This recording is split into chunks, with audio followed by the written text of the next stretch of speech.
Mutton சுக்கா வறுவல். 1/2 kilo mutton சின்ன சின்னதாக வெட்டிக்கணும் இந்த சைஸில். அதில் வந்து 6 மணி நேரத்துக்கு முன்னாடி, அப்படி இல்லைன்னா ஒரு ராத்திரிக்கு முன்னாடி எல்லாத்தையும் மிக்ஸ் பண்ணி ஃப்ரிட்ஜில் உள்ள வச்சிடணும். இதில் நம்ம போட வேண்டியது உப்பு, அப்புறம் ஒரு 2 டேபிள் ஸ்பூன் அளவுக்கு ஜிஞ்சர் கார்லிக் பேஸ்ட்டு, கொஞ்சம் ஆயில் போட்டு மிக்ஸ் பண்ணால் மீட் வந்து நம்ம போட்டதுக்கப்புறம் ட்ரை ஆகாமல் இருக்கும். இது நேற்று ராத்திரி மிக்ஸ் பண்ணி வச்சது, இருந்தாலும் நல்லா கிளேசியாக நல்லா ட்ரை இல்லாமல் இருக்குது. அடுத்து நமக்கு தேவையானது ஒரு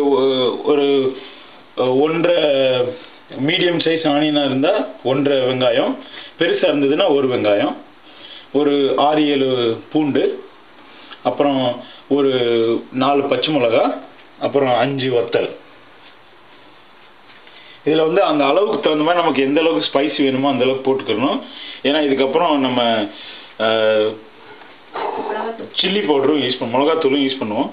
இதில் வந்து இப்போ கொத்தமல்லி வெட்டி வச்சுருக்கோம். கொத்தமல்லி ஒரு 8 பஞ்சு, இது 8 இலை இதில் வச்சுருக்கோம். இந்த காம்புங்களை அதை எடுத்து ரசத்துக்கோ இல்லை மற்ற ஃப்ளேவருக்கோ அதை யூஸ் பண்ணிக்கலாம். ஏற்கனவே அதை ஹீட் பண்ணி வச்சுருக்கோம், மீடியம் டெம்பரேச்சரில் இருக்குது. ஆயில் போடுறோம், ஒரு 2 டேபிள் ஸ்பூன் ஆயில்.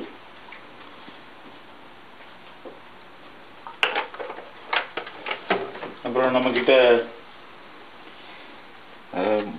4 கிலோவு கிராம்பு, ஏலக்காய், பிரியாணி இலை, கருவேப்பிலை, கிராம்பு, ஏலக்காய், பிரியாணி இலை, பெப்பர், பெருஞ்சீரகம், சீரகம். இப்போ வந்து ஆயில் போட்டிருக்கோம். இந்த ஆயிலில் இந்த மற்றதெல்லாம் போடுறோம். ஏற்கனவே ஹீட் பண்ணதுனால இப்போ நம்ம அதை போட்டோம்னா அது ரெடியாக இருக்கும்.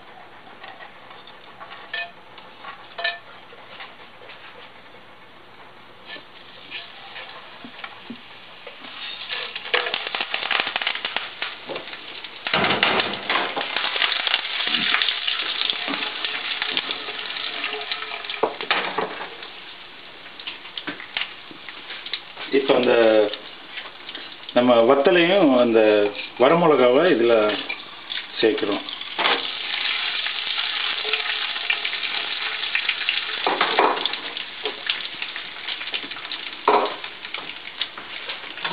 அடுத்து சின்னதாக சாப் பண்ண கார்லிக்.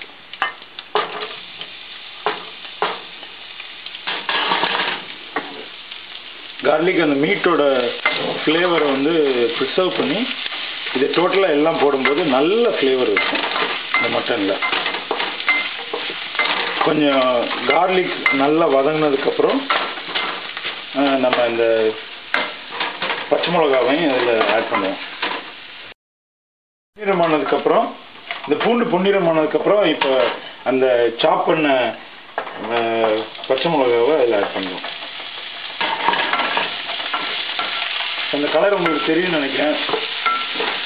இந்த கலரோட இப்போ வந்து பச்சை மிளகாவை ஆட் பண்ணுறோம். அதுக்கப்புறம் நம்ம சின்னதாக சாப் பண்ணி வச்சிருக்க ஆனியன், ஒரு ஆனியன்,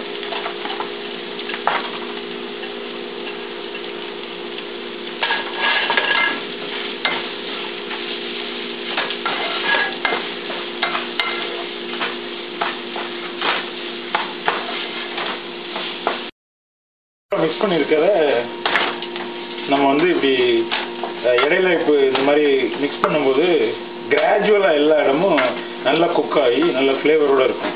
அப்போ தான் ஒரு இடத்துல ஒரு சைடில் ப்ரௌன் ஆகும், இன்னொரு பக்கம் சரியாக குக் ஆகாமல் அந்த மாதிரி இருக்காது. நம்ம கொஞ்சம் டாஸ் பண்ணும்போது அது வந்து இந்த வெங்காயம் வந்து நம்ம பொன்னிறமாக அதை வதக்கியிருக்கோம். ஆரம்பிக்கும் போது மீடியமில் வச்சு அந்த தாளிப்பு இல்லாமல் நம்ம போடுறோம். அடுத்து கொஞ்சம் நம்ம வெங்காயம் போட்டதுக்கப்புறம் ஒரு ஹைலையோ இல்லை மீடியம் ஹைலையோ வச்சுட்டிங்கன்னா இந்த கலர் உங்களுக்கு வந்துடும். இந்த கலரை நீங்கள் இப்போ நல்லா பார்க்கலாம். இந்த கலரு நல்லா வெங்காயம் நம்ம சாப்பிடும்போது மீட்டோட மிக்ஸ் ஆயிரும். நீங்கள் ஒன்ஸ் மிக்ஸ் பண்ணதுக்கப்புறம் உங்களுக்கு தெரியும், இந்த வெங்காயம் தெரியாது. அதோட இந்த ஃப்ளேவர் தான் நிறைய பேர் வந்து தப்பு பண்ணுவாங்க. இது இந்த கலருக்கு தகுந்த மாதிரி, இது எந்த அளவுக்கு ப்ரௌன் ஆகுதோ அந்த மாதிரினா அந்த ஃப்ளேவர் அதிகமாக இருக்கும்.